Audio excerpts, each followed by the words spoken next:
Evening all of you. Welcome to the Fusion Academy. तो चलिए आइए आज हम लोग डिस्कशन करेंगे माध्यमिक शिक्षा मंडल द्वारा जारी सेकंड चैप्टर जो है हमारा चैप्टर 2, उसके कुछ क्वेश्चंस जो उन्होंने निकाल के दिए हुए हैं चैप्टर वाइज। तो उसमें हम फर्स्ट क्वेश्चन की बात करेंगे। तो फर्स्ट क्वेश्चन में चलिए डील करते हैं सबसे पहले कि क्या कह रहा है। इफ़ 18 ग्राम ग्लूकोज जिसका मोलर मास कितना हुआ है 180 दिया हुआ है, 18 ग्राम ग्लूकोज है 18 ग्राम और इसका मोलिकुलर मास दिया हुआ है। इसको किस में डिसॉल्व किया गया है 500 ग्राम वाटर में। तो इसकी मोलैरिटी क्या है, सीधे सीधे क्वेश्चन पूछ दिया है। मोलैरिटी का फॉर्मूला क्या है हमको पता है, गिवन वेट ऑफ सॉल्यूट जिसको हम WB से रिप्रेजेंट करते हैं इन 2000 डिवाइडेड बाई MB जो कि मोलिकुलर मास है सॉल्यूट का और MA जो कि गिवन मास होता है सॉल्वेंट का। ठीक है, मोलैरिटी जो है उसका कैलकुलेट कर लेंगे हम लोग। 500 ग्राम सॉरी मोलैलिटी कैलकुलेट करनी है यहाँ पर फॉर्मूला के अकॉर्डिंग, थोड़ा सा क्वेश्चन मिस्टेक।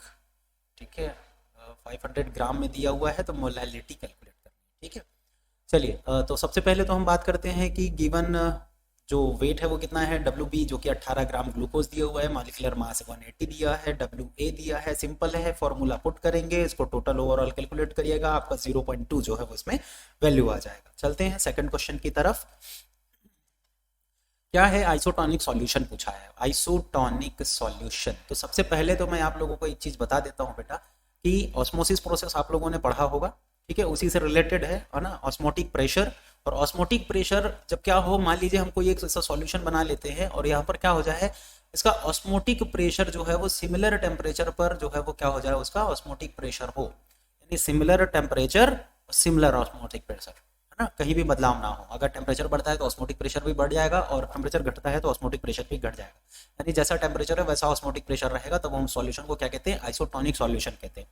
ठीक है, इस तरह के किसी भी सॉल्यूशन को, है ना, ये जो सॉल्यूशन है ना, separating on this solution bye semi permeable membrane, इसमें किसी भी तरह से ऑस्मोसिस प्रेशर ऑस्मोसिस जो है वो पार्टिसिपेट नहीं करता है किसी भी डायरेक्शन में, क्योंकि ऑस्मोसिस क्या होता है, higher concentration to lower concentration. Yes और नो, ऑस्मोटिक प्रेशर स्टेबल है तो कहीं भी ना तो मूव करेगा कोई भी सॉल्वेंट का पार्टिकल, है ना, किसी भी तरह डायरेक्शन में मूव नहीं कर सकता। क्यों, क्योंकि मोलर जो कंसंट्रेशन होता है यहाँ पर देखो, आइसोटोनिक सॉल्यूशन में जो इलेक्ट्रोलाइट का मोलर कंसंट्रेशन होता है वो पूरी तरीके से क्या होता है, इक्वल होता है। कहीं भी हाई या लो होगा तो ऑस्मोसिस होगा।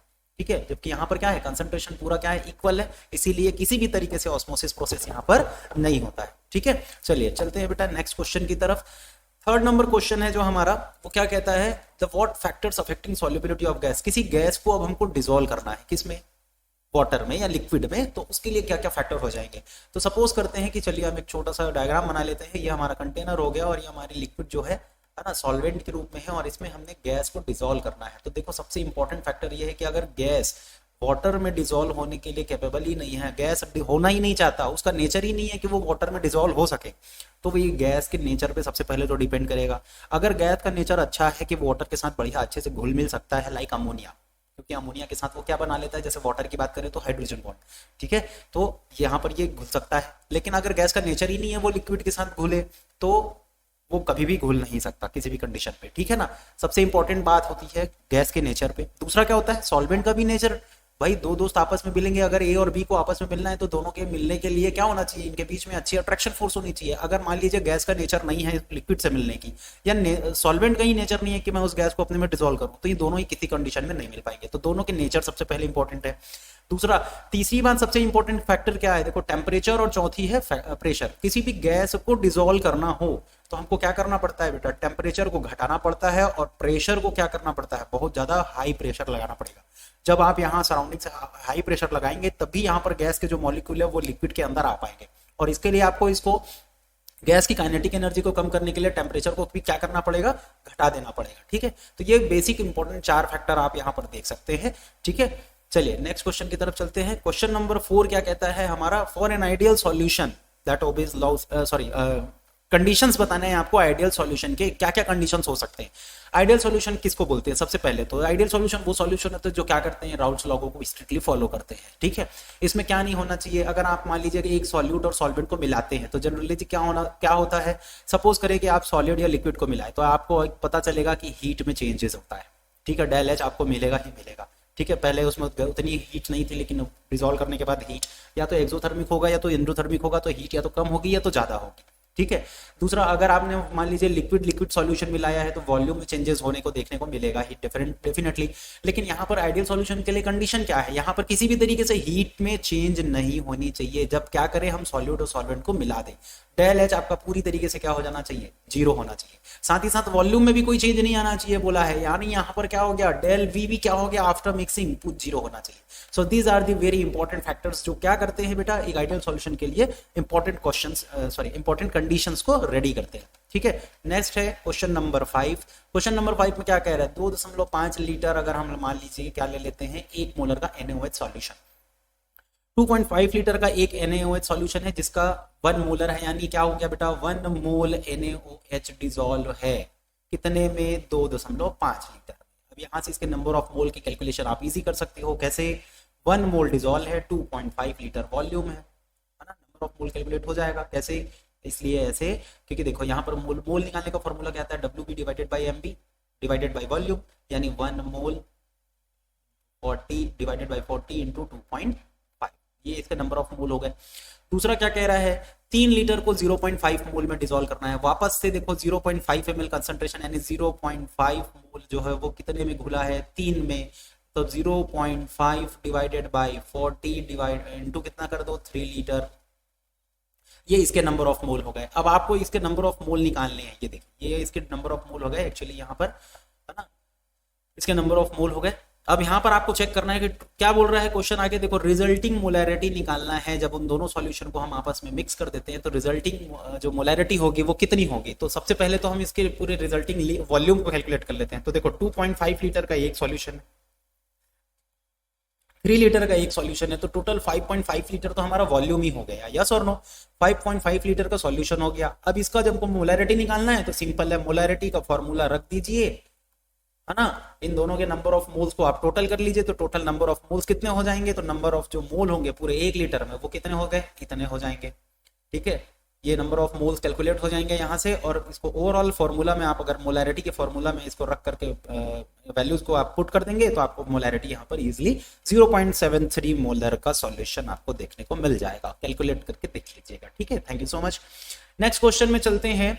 30 डिग्री सेंटीग्रेड में, देखो ये बहुत इंपॉर्टेंट क्वेश्चन है, ठीक है, ऑस्मोटिक प्रेशर से रिलेटेड है। कह रहा है कि 37 डिग्री ऑस्मोटिक प्रेशर है, इसको एब्सोल्यूट टेम्परेचर केल्विन पे अगर चेंज करना हो तो इसमें अपने को 273 जो केल्विन है इसको प्लस कर देते हैं, तो आपका 310 केल्विन टेम्परेचर आ गया। Okay fine. नाउ सबसे पहले तो ये बात कर लेते हैं कि 37 डिग्री में एवरेज एटॉमिक प्रेशर जो ह्यूमन का एटॉमिक ऑस्मोटिक प्रेशर है वो कितना दिया हुआ है, 7.8, किसका, ब्लड का। अब ये कह रहा है कि इस ब्लड में जो सॉल्ट घुला है उसका क्या निकालना है, what will be the molar concentration of dissolved in salts in the blood. इस ब्लड में जो सॉल्ट घुला है उसका आपको क्या निकालना है, यहाँ पर मोलर कंसंट्रेशन निकालनी है, उसकी मोलैरिटी कितनी है वो निकालनी है। तो ऑस्मोटिक प्रेशर से हम इसका सीधा सीधा फॉर्मूला ले सकते हैं, क्योंकि ऑस्मोटिक प्रेशर का formula as we know that क्या होता है बेटा, pi is equal to CRT। ठीक है, पाई। अब हमको निकालना क्या है, कंसंट्रेशन, यानी सी की वैल्यू फाइंड आउट करनी है, तो सी इज इक्वल टू कितना हो जाएगा, पाई डिवाइडेड बाई RT। यस और नो। आर का वैल्यू क्या है, एटमॉस्फेरिक प्रेशर में लिया गया है, इसीलिए इसका वैल्यू हो जाएगा 0.082। ठीक है, टेम्परेचर हमारे पास कितना है, 310 केल्विन, और पाई की वैल्यू कितनी है, 7.8। ओवरऑल कैलकुलेशन करिए, आपको कंसंट्रेशन जो है वो निकल के आ जाएगा कितना, 0.31 मोल पर लीटर। नेक्स्ट क्वेश्चन कहता है बेटा, देखो ये इसका सीधा ये 1 लाइन का आंसर है, ये वांट ऑफ फैक्टर निकालना है। क्या कह रहा है कि अगर आपको नॉर्मेलिटी चेक करनी है किसी भी सॉल्यूट, है ना, जो इसमें एसोसिएटेड है सॉल्यूशन में, तो सबसे पहली बात तो आपको बता ही देता हूं कि एसोसिएशन के लिए वांट ऑफ फैक्टर जो होगा वो हमेशा क्या होता है, लेस देन 1 होता है। इसके लिए कुछ भी आपको करने की जरूरत नहीं। ठीक है, 1 नंबर का क्वेश्चन है, आप सीधे बता दीजिए कि इसका वैल्यू कितना होता है, लेस देन 1। नेक्स्ट क्वेश्चन है बेटा question number 8, what is meant by the number of moles of solute in 1000 gram of a solution. सीधे सीधे ये डिफाइन करके पूछ दे रहा है कि इस टर्म को क्या बोलते हैं भाई, तो इस टर्म को सीधे सीधे क्या बोलेंगे, मोलैलिटी बोलेंगे। क्या बोलेंगे, मोल ऑफ सॉल्यूट डिसॉल्व इन 1000 ग्राम, या हम इसको लिख सकते हैं 1 किलोग्राम में डिसॉल्व हो तो इसका मतलब क्या हुआ, तो इसका मतलब हो गया मोलैलिटी। ठीक है, क्योंकि देखो मास को किस में दिया है, यूनिट इसका चेक करिए, लीटर में होता तो मोलैरिटी होता, और ग्राम में दिया है मतलब मोलैलिटी है। यानी सीधी सीधी बात है बेटा क्या कि मोलैलिटी का जिसमें फॉर्मूला लगा है, जो कि फॉर्मूला आप यहाँ पर देख भी सकते हैं, यहाँ पर इसका डेफिनेशन दिया हुआ है। ठीक है, डेफिनेशन ऑलरेडी क्वेश्चन में है, आपको केवल बताना है टर्म क्या है, तो टर्म है और उसका फॉर्मूला लिख करके आप इसका आंसर इस तरीके से दे सकते हैं। ओके, नेक्स्ट क्वेश्चन की तरफ चलते हैं। क्वेश्चन नंबर 9 हमारा क्या है, give an example of artificial semi permeable membrane. अब देखिए आप लोग इस चीज को, सेमी परमिएबल मेम्ब्रेन, सबसे पहले बात तो आप मेरे को बताइए क्या होता है। सेमी परमिएबल मेम्ब्रेन एक तरह का मेम्ब्रेन होता है जो क्या करता है बेटा, अगर मान लीजिए हमारा यहाँ पर सॉल्वेंट भी है और सॉल्यूट भी है, ये देखिए सॉल्वेंट और सॉल्यूट दोनों हो गया, तो ये सॉल्यूट के इसको पास करने नहीं देता, केवल यहाँ पर कौन मूव कर सकता है, सॉल्वेंट ही इसके आर पार जा सकते हैं, सॉल्यूट को तो बिल्कुल पार नहीं होने देता। तो ऐसी जो मेम्ब्रेन होती है वो क्या कहलाती है, सेमी परमिएबल मेम्ब्रेन। अच्छा, जो लिविंग जो ऑर्गेनिजम्स होते हैं, आप जैसा कि यहाँ पे देख रहे हैं, लिविंग जो ऑर्गेनिज्म जो होती है, जैसे फिश ब्लैडर हो गया, एग में जैसे आपको मिलती है वो प्रोटीन की लेयर, या फिर बोल सकते हो पतली सी झिल्ली निकलती है जो एग शेल से, वो आपकी क्या है, एक सेमी परमिएबल मेम्ब्रेन है। लेकिन हमको क्या बताना है, यहाँ पर पूछा है आर्टिफिशियल सेमी परमिएबल मेम्ब्रेन के बारे में यहाँ पर बताना है। अब आर्टिफिशियल सेमी परमिएबल मेम्ब्रेन किसको बोलते हैं, तो सबसे बेस्ट एग्जांपल आप यहाँ पर ले सकते हैं एक पर्चमेंट पेपर, दूसरा आप ले सकते हैं सेलोफेन। ठीक है, चलिए नेक्स्ट क्वेश्चन को देखते हैं। Why don't isotonic solution demonstrate osmosis. अभी जस्ट हमने सेकंड नंबर के क्वेश्चन में इस चीज को डील किया। क्या कह रहा है बेटा, देखो क्योंकि जनरली यहां पर क्या होता है, सॉल्यूट का जो कंसंट्रेशन होता है वो आउटसाइड से क्या हो जाएगा, if the solute concentration outside the cell is lower, outside के कंसंट्रेशन क्या होगा यहाँ पे सॉल्यूट का lower than inside the cell, है ना। आप बाहर जो रखे सॉल्यूट का जो कंसंट्रेशन होगा वो क्या होगा, लोअर होगा, किसके कंपेरिजन, जो सेल के अंदर जो कंसंट्रेशन होगा। इस तरीके में क्या होगा, सॉल्यूट्स जो है वो कभी भी पार नहीं कर पाते हैं सेमी परमिएबल मेम्ब्रेन को। इस सॉल्यूशन को क्या कहेंगे, देन दैट सॉल्यूशन इज क्या, हाइपोटोनिक। वो सॉल्यूशन के लिए, सेल के लिए क्या हो गया, हाइपोटोनिक सॉल्यूशन हो गया। लेकिन सेल को अगर प्लेस कर दिया जाए किसमें, आइसोटोनिक सॉल्यूशन में, तो यहाँ पर क्या होगा, कोई भी तरीके से वाटर का फ्लो नहीं होगा। क्यों, क्योंकि कंसंट्रेशन जो होता है वो आउटसाइड और इनसाइड दोनों ही तरह पर सेम हो जाता है। इसीलिए किसी भी तरीके से किसी भी डायरेक्शन में वाटर का या लिक्विड का फ्लो नहीं होता है। इसीलिए क्या करते हैं, इसीलिए आइसोटोनिक सॉल्यूशन में क्या नहीं होता बेटा, ऑस्मोसिस प्रोसेस डिमॉन्स्ट्रेट नहीं होता। ठीक है, नेक्स्ट क्वेश्चन की तरफ चलते हैं। Why does food cook quickly when using a pressure cooker. देखिए प्रेशर कुकर, मान लीजिए हमारा एक छोटा सा बंद कंटेनर है, इसको 2 मिनट के लिए आप कुकर ही मान लीजिए, इसमें हमने लिक्विड डाल के रखा हुआ है और हमने इसको नीचे से टेम्परेचर देते हैं। अब ध्यान से समझिए, इसके ऊपर जो लिक्विड का वेपर बनेगा, इसका जो वेपर प्रेशर होगा ये इतना ज्यादा बढ़ जाता है नॉर्मल टेम्परेचर, मतलब थोड़ा ही टेम्परेचर देने पर। ये इसमें जो वेपर का प्रेशर जो बनेगा ना, इसको जनरेट करने के लिए बहुत हमको क्या चाहिए, हाई टेम्परेचर। क्यों, है ना। लेकिन कुकर में ऐसा क्या होता है कि हम कम टेम्परेचर देते हैं और वेपर का प्रेशर जो है वो बनते जाता है, जिससे क्या होता है, इसका दबाव बढ़ते जाता है, जिसके कारण क्या होता है, जिस प्रेशर को हम इतने हाई टेम्परेचर में क्रिएट कर सकते हैं वो हमारे लो टेम्परेचर में ही क्रिएट हो जाता है। और इसी प्रेशर के कारण जो हमारा फूड है, खाने का जो मटेरियल है, वो बहुत अच्छे से पक जाता है। चलिए मैं आपके लिए एक बार आंसर को पढ़ देता हूँ। Food कुक्स faster then in a pressure cooker, है ना। इट बिकॉज, देखो वो होता है क्योंकि pressure increases inside the cooker. Cooker के अंदर क्या बढ़ जाता है बेटा, प्रेशर बढ़ जाता है, which also increases the boiling point of water. जो इसी प्रेशर के कारण क्या बढ़ जाता है, बॉइलिंग पॉइंट पर जो है वो बढ़ जाता है। ठीक है, so more heat required to reach the boiling point. इसीलिए क्या होता है कि इसके लिए बहुत ज्यादा हाई टेम्परेचर की आवश्यकता होती है, and it's sufficient to cook food in the reduced of time. और इसीलिए खाना जो है वो बहुत कम टाइम पर हमारा आसानी से पक जाता है। ठीक है, क्वेश्चन नंबर 12 क्या कह रहा है, मोलैरिटी ऑफ वाटर निकाल करके दिखाइए। मोलैरिटी ऑफ वाटर, अब मोलैरिटी आपको सबको पता होना चाहिए। क्या कहता है कि जो नंबर ऑफ मोल डिसॉल्व होता है 1 लीटर सॉल्यूशन में, उसी को हम क्या कहेंगे, मोलैरिटी कहेंगे। यस और नो। यहाँ पर आपको देखने को मिलेगा कि जो डेंसिटी होती है वो 1 ग्राम पर ml होती है ना। अगर 1 ग्राम 1 ml के लिए, तो 1000 ml के लिए 1000 ग्राम, यानी 1 किलोग्राम 1 लीटर के लिए। यस, ये इसकी डेंसिटी है। सो यहाँ पर निकाल सकते हैं 1 लीटर वाटर के लिए क्या निकालेंगे, density of water is equal to, अब देखिए डेंसिटी का फॉर्मूला क्या होता है, मास बाय वॉल्यूम। यस और नो। अब हमको निकालना क्या है, यहाँ पर मोलैरिटी निकालनी है, ठीक है। तो यहाँ पर हम density into volume is equal to mass, पहले मास को निकाल लेते हैं, मास से फिर हम मोलैरिटी निकाल लेंगे। तो density into volume is equal to कितना, 1 किलोग्राम। डेंसिटी कितना है, 1 किलोग्राम, और वॉल्यूम कितना है 1 लीटर, यानी सीधे सीधे 1000 ग्राम ही। अब 1000 ग्राम का ये 1000 ग्राम इसका क्या निकल आया, मास निकल आया। अब मोलैरिटी निकालने का फॉर्मूला क्या होता है, मोल निकालने का फॉर्मूला क्या होता है, मोल निकालेंगे तो कैसे निकालेंगे, mass divided by molecular mass. अब मॉलिक्यूलर मास ऑफ, है ना, मॉलिक्यूलर मास कितना निकल के गया 1000, डिवाइडेड बाय क्या कर दो, वाटर का कितना है 18 होता है, 55.56 मोलरिटी इसका निकल के आ जाएगा, ठीक है। नेक्स्ट क्वेश्चन को डील करते हैं।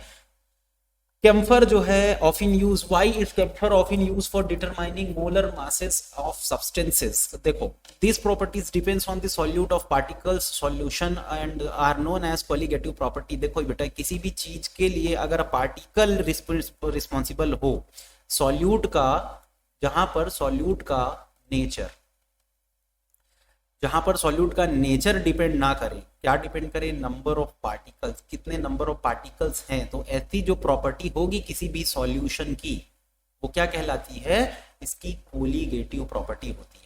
अब क्योंकि कैम्फर में क्या होता है, इसकी वेरी हाई क्रायोस्कोपिक कांस्टेंट, देखो इसका क्रायोस्कोपिक कांस्टेंट क्या होता है, बहुत ज्यादा हाई होता है, यस। और कैम्फर के पास क्या है, मॉलिक्यूलर मास भी बहुत हाई होता है, ठीक है। सॉरी, कैम्फर को क्यों यूज किया जाता है मॉलिक्यूलर मास निकालने के लिए, क्योंकि इसका क्रायोस्कोपिक जो कांस्टेंट होता है वो क्या होता है, बहुत ज्यादा हाई होता है। सो इसीलिए कैम्फर को क्या करते हैं, यूज किया जाता है मॉलिक्यूलर मास निकालने के लिए। चलिए नेक्स्ट क्वेश्चन की तरफ हम डील करते हैं। क्या कह रहे हैं बेटा, 100 ml सॉल्यूशन है, चलिए ठीक है, ओके। वॉल्यूम हमको मिल गया है 100 ml, और इसमें क्या बोला है 6.02 इंटू 10⁻20 यूरिया मॉलिक्यूल है, ओके। सो देखो, कोई भी एवोगैड्रो ने क्या कहा था कि एक मोल में कितने नंबर ऑफ पार्टिकल होने चाहिए, 6.022 इंटू 10⁻23। अब ये कह रहा है कि 100 ml में 6.02 इंटू 10⁻20 पार्टिकल है, तो इसके सबसे पहले तो नंबर ऑफ मोल निकालना पड़ेगा हमको। तो नंबर ऑफ मोल निकालने के लिए क्या करना पड़ेगा, तो given number of mole divided by Avogadro number, सीधी सीधी बात है बेटा। जो गिवन वैल्यू है वो हमने यहाँ पे रख दिया, 6.02 इंटू 10⁻20 डिवाइड कर देंगे एवोगैड्रो नंबर से, तो देखिए आपका ये पूरा यहाँ से कट हो गया, यहाँ पर आपका 3 मॉलिक्यूल जो है वो बच गया। तो हमारा क्या बचा, 1/10⁻3, या इसको हम ऊपर ले गए तो 10⁻3 मोल। अब 10⁻3 मोल हमारे पास आ गया है, वॉल्यूम हमारे पास ऑलरेडी प्रेजेंट है। मोलैरिटी निकालने का फॉर्मूला, डब्ल्यू भी नहीं लिखेंगे अब डायरेक्टली, क्योंकि हम मोल निकाल चुके हैं। तो हमारा ये हो गया हमारा mole into 1000 divided by volume हो गया। तो सीधे सीधे क्या लिखाएंगे, 10⁻3 इंटू 1000 डिवाइडेड बाय 100 ml, या हाँ सॉरी, वॉल्यूम भी तो निकालना है, 1000 ml, 1000 है ना, 1 लीटर के लिए निकालना है। तो ये हमारा वॉल्यूम आ जाएगा, कैलकुलेट करेंगे आप, 0.01 मोलर का सॉल्यूशन यहाँ पर आपको देखने को मिल जाएगा। चलिए डील करते हैं question number 15। What will be the mole fraction of the solute in 1 molar aqueous solution. 1 molar aqueous solution, इसका मतलब क्या बेटा कि 1 मोल ही घुला हुआ है। सबसे पहले तो यहाँ पर देखते हैं, अब हमको निकालना क्या है, मोल फ्रैक्शन निकालना है किसका, सॉल्यूट का।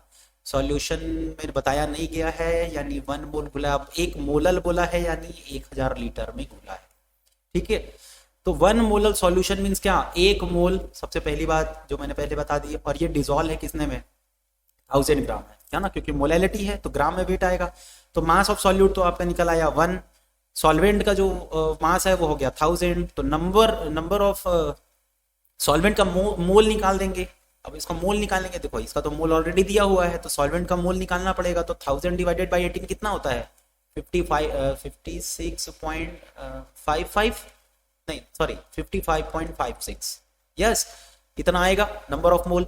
अब मोल फ्रैक्शन निकालना है, तो मोल फ्रैक्शन जैसे सॉल्यूट का निकालना है, तो मैं सॉल्यूट को देखो, सॉल्वेंट हमारे लिए ए, तो सॉल्यूट हमारे लिए बी, तो मैं बी का निकाल रहा हूँ सॉल्यूट का, तो एक्स बी। देखो आप सबको पता है मोल फ्रैक्शन का फॉर्मूला क्या होता है, X B is equal to number of mole of solute divided by number of mole of solvent plus number of mole of solute. अब एक्स बी निकालना है, number of mole of solute कितना दिया हुआ है 1, number of mole of solvent कितना है 55.56 solvent का, फिर number of mole of solute कितना है, तो यहाँ पे फिर से 1। अब इसको ओवरऑल कैलकुलेशन करते हैं तो हमारा वैल्यू कितना आ गया 0.0177। ये मोल फ्रैक्शन है किसका, जो भी सॉल्यूट उस 1 मोलर एक्वस सॉल्यूशन में डला हुआ है। नेक्स्ट चलते हैं बेटा, हम 18 ग्राम ग्लूकोज सॉल्यूशन दिया हुआ है, देखो 18 ग्राम ग्लूकोज दिया हुआ है, इसको डिसॉल्व किया गया है 178.2 ग्राम वाटर में। ओके, यानी यहाँ पर हम कुछ कुछ चीज़ों को लिख लेते हैं। WB हमारा क्या क्या दिया हुआ है बेटा 18 ग्राम, और डिसॉल्व इन ग्राम में दिया हुआ है, यानी मोलैलिटी यानी वॉल्यूम अगर हम देखें, मास ऑफ सॉल्वेंट दे दिया गया है 178.2 ग्राम। वेपर प्रेशर इंडिकेट करना है 100 डिग्री सेंटीग्रेड में इसका सॉल्यूशन। तो वेपर प्रेशर का formula, okay, relative lowering of vapour pressure is equal to mole fraction of glucose. अब देखो ये मोल फ्रैक्शन ऑफ ग्लूकोज किसके इक्वल होता है, रिलेटिव। माफी चाहूंगा यहाँ पे थोड़ा सा फॉर्मूला जो है वो करेक्ट लिख देता हूं मैं यहाँ पे, P0A ये लिक्विड के लिए है, PA डिवाइडेड बाई P0A, इस तरीके से, ठीक है। इसको हम लोग नॉट लिख दिए, इसको ए लिख देते हैं। ये क्या है बेटा P0A, जहां पर आपका क्या है, ये आप P0A जो है वो आपके प्योर स्टेट में वेपर प्रेशर को बताता है। ओके, PA जो है वो सॉल्यूशन के केस में इसका पार्शियल वेपर प्रेशर बताता है। अब यहाँ पर सबसे पहली बात मैंने जैसे कहा था WB मतलब कितना 18 ग्राम, 18 ग्राम का मॉलिक्यूलर मास भी। ग्लूकोज का मॉलिक्यूलर मास आप सबको पता होगा C6H12O6, मॉलिक्यूलर मास इसका होता है 180। तो नंबर ऑफ मोल निकाले तो इसका मॉलिक्यूलर मोल कितना निकल गया 0.1 मोल। मोल फ्रैक्शन निकालोगे तो सॉल्यूट का ही निकाल रहे हैं, अभी जस्ट फॉर्मूला डील किए हम। Number of mole of solute, तो number of mole of solute हो गया।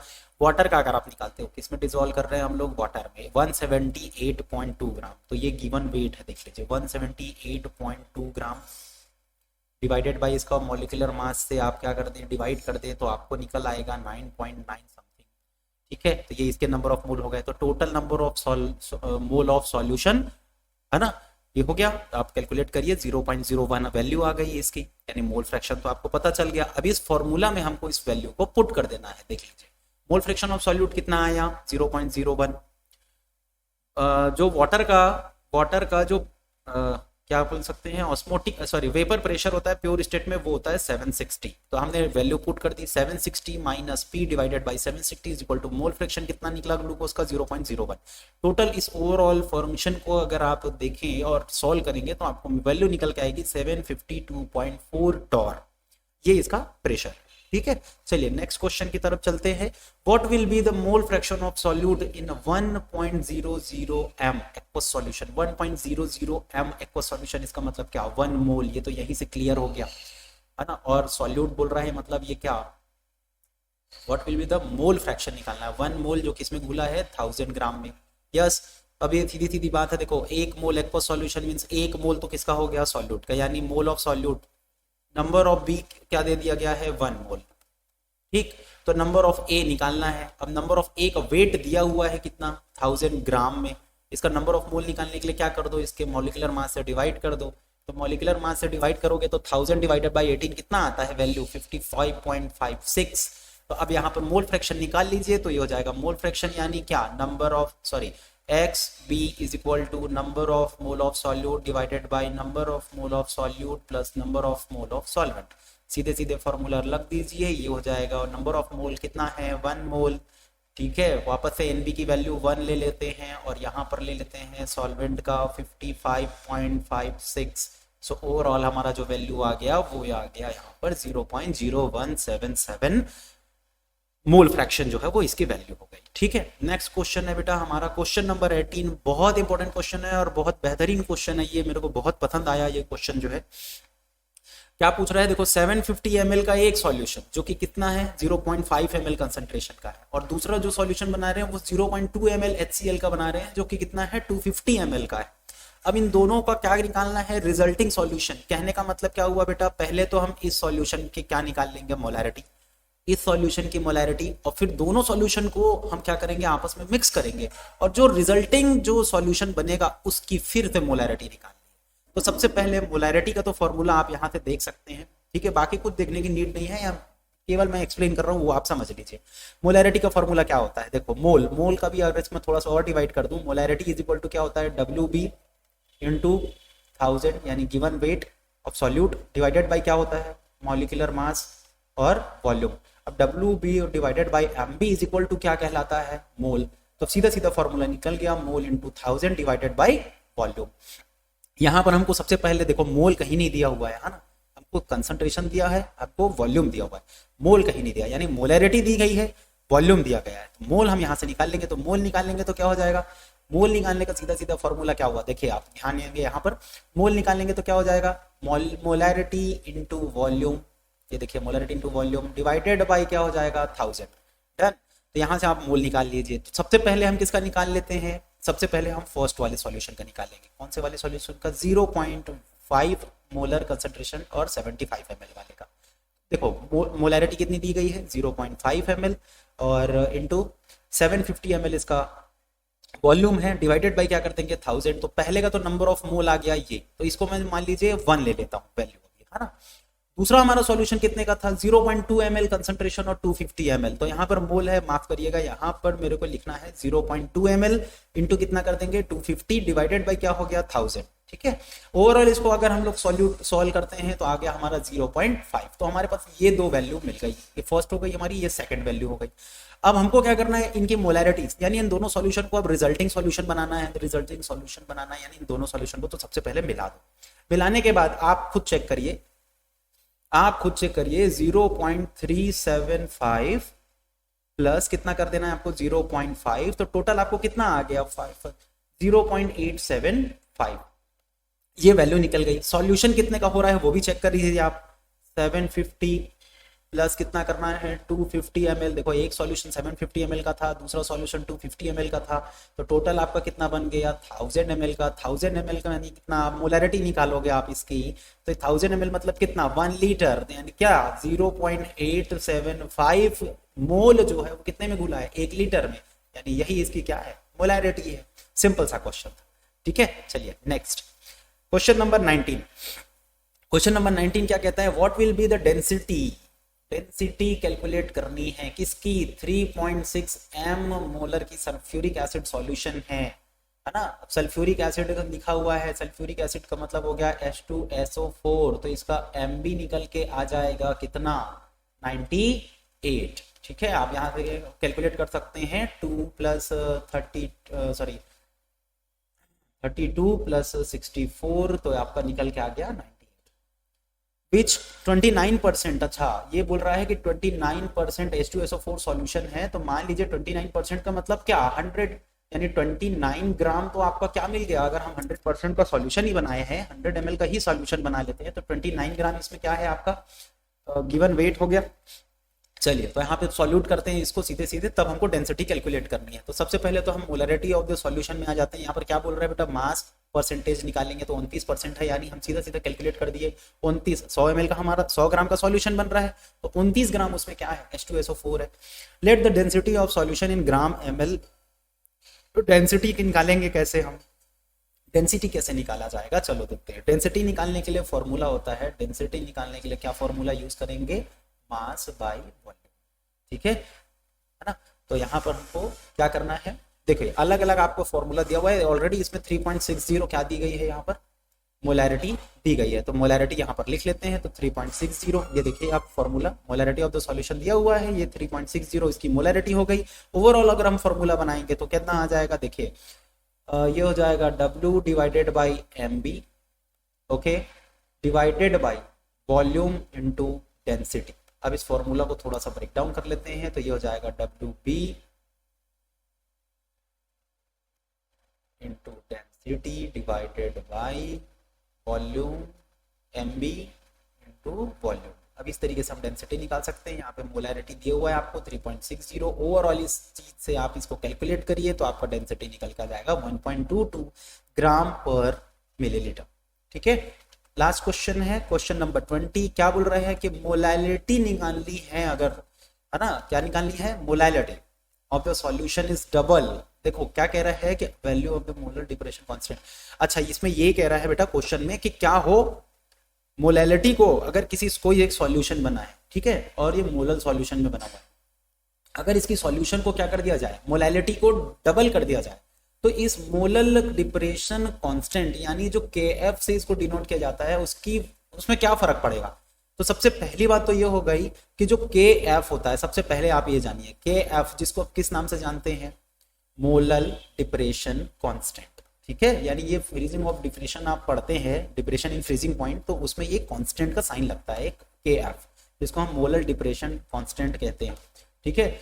यानी Kf की जो वैल्यू होती है बेटा, वो जनरली सॉल्यूट के कंसंट्रेशन पर तो बिल्कुल डिपेंड नहीं करती, ठीक है। वो केवल ये प्रॉपर्टी है, ये खुद प्रॉपर्टी है किसकी, सॉल्यूशन की। ये खुद एक प्रॉपर्टी है सॉल्यूशन की जिसका कंसंट्रेशन से कोई लेना देना नहीं है। तो आप इसकी कंसंट्रेशन को डबल करिए, ट्रिपल करिए, उससे कोई फर्क नहीं पड़ेगा Kf की वैल्यू को। ये बात बहुत ध्यान से समझ लीजिए। इसीलिए अगर हम मोलैलिटी डबल कर देते हैं किसी सॉल्यूशन की, तो value of molar depression constant that is Kf remains unchanged, उसमें किसी भी तरह का कोई चेंज नहीं होगा, ठीक है। आज के लिए बेटा इस 20 क्वेश्चंस हैं, अगले 21 वाले क्वेश्चंस को हम नेक्स्ट वीडियो में डील करते हैं, ठीक है। Thank you so much for watching me, wish you all have a great day.